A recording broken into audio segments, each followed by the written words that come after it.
On January 6th, when the Capitol was stormed, the world focused on finding the identities of the rioters. For days after, names and faces were released, and people were fired and arrested, and their names were all over. No one really focused on the officers who were there as well. One officer, in particular, remembers what the experience was like for him and is recently speaking about it.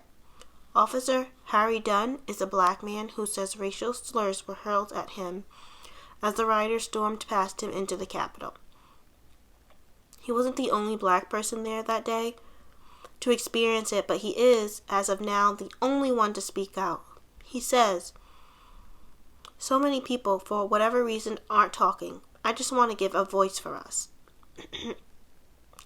In the beginning, Officer Dunn and his colleagues didn't think anything of it. There were protests all the time at the Capitol, and he assumed it would be the same on this day. But after a while, he could sense things were going to go south. People showed up armed and with bombs, and that's when he knew it was serious. More of his interview can be found on the New York Times website, and I recommend giving it a read. But on to local news.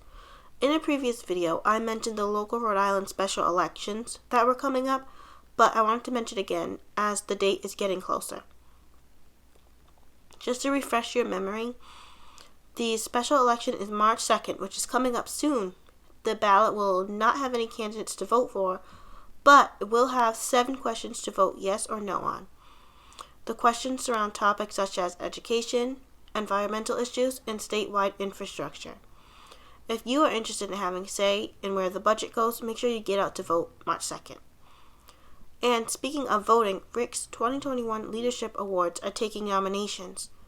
In an effort to acknowledge the outstanding contributions of Rhode Island College students to improving the lives of others and making a positive impact on society, Student Activities has initiated the Student Leadership Awards program.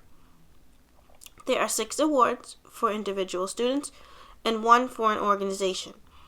And the deadline to vote is March 19th, so plenty of time.